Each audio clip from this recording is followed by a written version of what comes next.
Title: The Three-Body Trap, a Game Theory Analysis of the Tripolar World. The fiction of a predictable, rules-based multilateral world order came to a formal end at the World Economic Forum in Davos earlier this year. Amid sweeping protectionist mandates, fragmented security frameworks, and a historic retreat from post-World War II globalism, the strategic community was handed a stark post-mortem. It is no longer a transition to a new global software. It is a fundamental structural rupture. Nowhere is this rupture more visible than in the high-stakes transactional geometry forming between Washington and New Delhi. For years, Western political commentators loosely utilized the term multipolarity to describe the rise of developing economies. However, that framework obscures the actual consolidation of global power. The world is not shattering into dozens of decentralized fragments. Instead, it is settling into a highly volatile tripolar architecture anchored by the United States, China, and India. A brief primer: what is game theory?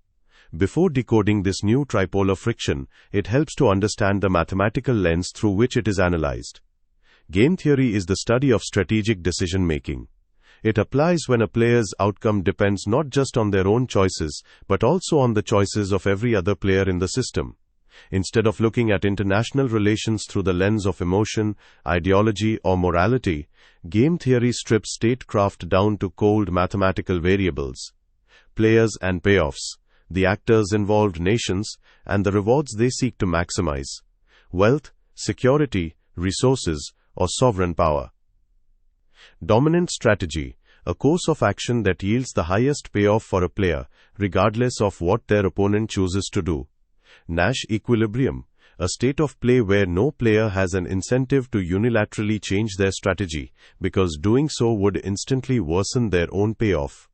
Iterated games: unlike a one-off interaction where a player can cheat or exploit a partner without consequence, international relations is an iterated game, a continuous, multi-round loop, where past actions establish reputation and dictate the payoffs of future rounds.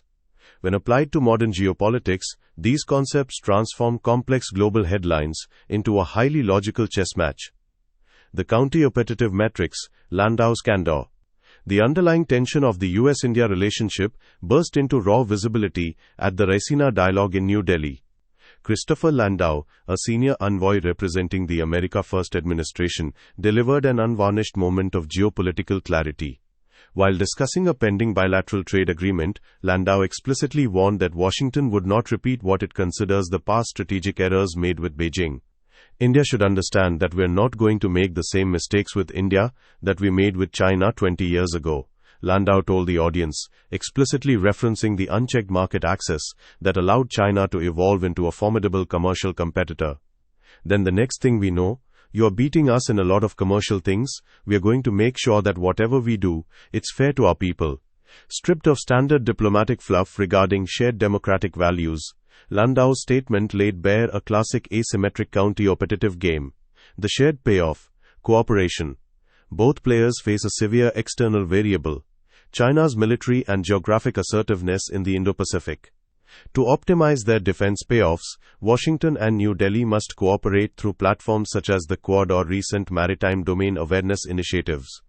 The zero-sum payoff: competition. Economically, the US views trade through a strictly mercantilist lens. If India achieves absolute technological and economic sovereignty, exporting its own open-source financial rails, or dominating manufacturing, the US experiences a relative decline in its global monopoly power. The US dominant strategy is clear: keep India robust enough to act as a regional military buffer against Beijing, but economically bound enough that it can never shatter the glass ceiling of Western hegemony. The backyard sub-game, hawk-dove in South Asia. To enforce this economic asymmetry, Washington has pivoted to an aggressive hawk-dove game in India's immediate periphery. The sudden systemic shifts across South Asia, including the Trump administration's use of Pakistan as an interim mediator in Middle Eastern ceasefire talks, and Washington's rapid execution of a reciprocal trade agreement with Bangladesh following the rise of Dhaka's new BNP-led coalition, are not random diplomatic maneuvers. In game theoretic terms, these moves are designed to inject calculated volatility into India's neighborhood. By cultivating direct transactional relationships with Islamabad, Dhaka, and Kathmandu, the US forces India into a defensive regional posture. If New Delhi is perpetually tied down managing border brushfires and balancing political realignments in its immediate backyard, it has less diplomatic bandwidth, intelligence assets, and capital to project full sovereign power into Europe, Africa, or the global financial system. The domestic leverage point, opposition amplification.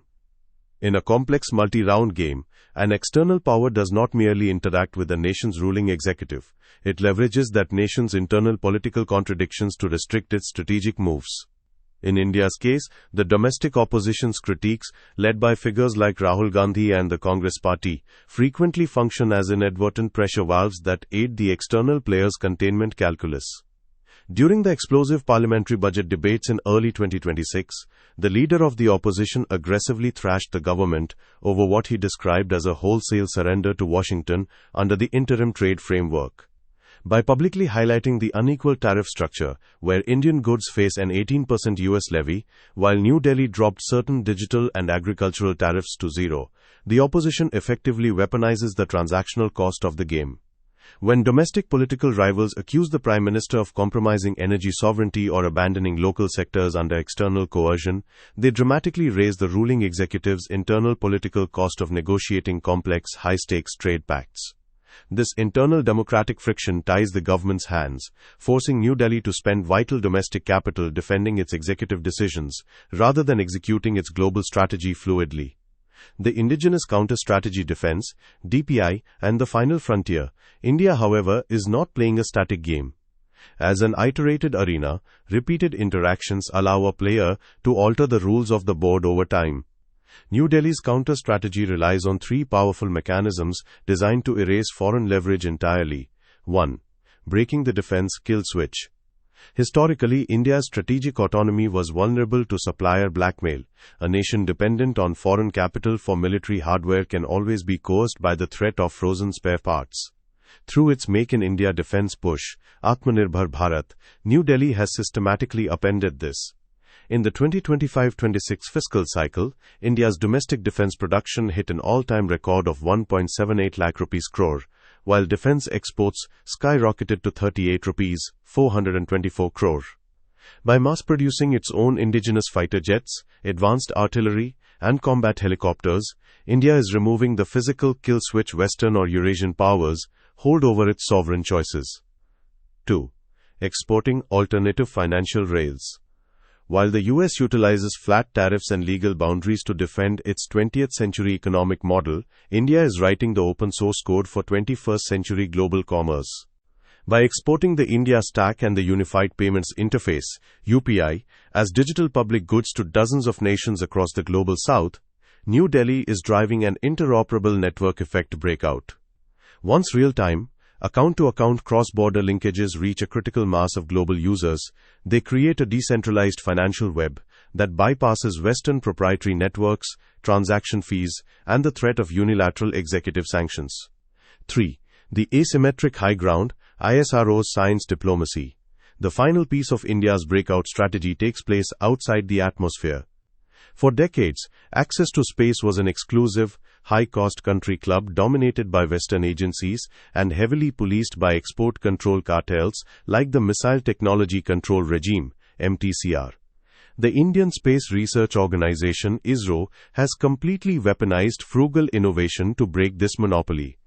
By operating a highly resilient, low-cost launch ecosystem, with vehicles like the LVM-3 and PSLV delivering cost-to-payload ratios that actively compete with heavily subsidized Western private launch providers, ISRO has turned space into a potent tool of soft power. Hosting the BRICS Heads of Space Agencies meeting in Bengaluru earlier this summer, India consolidated a parallel framework for shared satellite imagery, climate monitoring, and disaster management data across 11 member nations.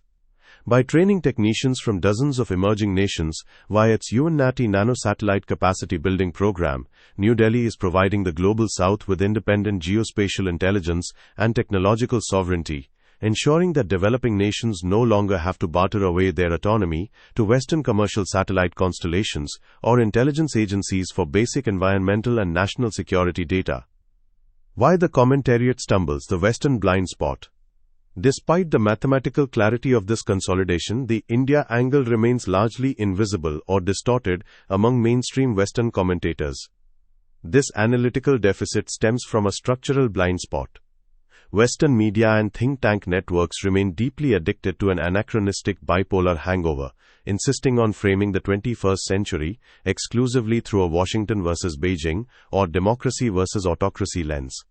When India practices multi-alignment, buying Russian oil while expanding the Quad, or signing comprehensive trade deals with the EU to hedge against US protectionism, it violates the binary models of Western political theory. Furthermore, Wall Street and Silicon Valley commentators operate under the insular assumption that global modernization must mirror the American corporate architecture of proprietary fee-extracting monopolies. They look at UPI and see a localized digital payment tool for street vendors, fundamentally missing the fact that an open-source public account-to-account infrastructure can systematically outscale and disrupt traditional Western rails. Similarly, Western aerospace analysts view ISRO merely as a civilian research agency with a budget, ignoring the fact that its open architecture data sharing is a calculated geopolitical move designed to dissolve the West's chokehold on orbital intelligence.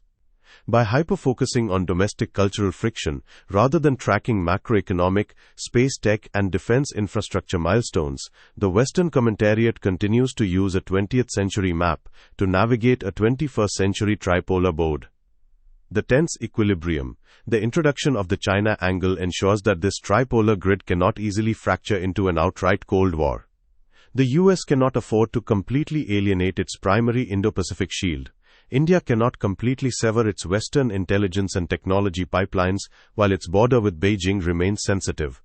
Consequently, the world is grinding toward an uneasy transactional equilibrium. Traditional European allies, stung by Washington's protectionist mandates, are already realigning their geometry, as proven by the historic EU-India Free Trade Agreement signed to bypass US consumer markets. The lesson of the current decade is one of demographic and technical arithmetic.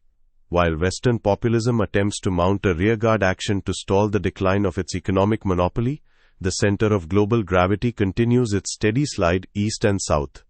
The US remains an undeniable military superpower, but as India continues to weaponize open-source digital public infrastructure, orbital diplomacy, domestic defense indigenization, and its own intense internal political consensus, it is successfully proving that a sovereign nation can step completely through the glass ceiling and force the West to negotiate with a peer it can no longer contain.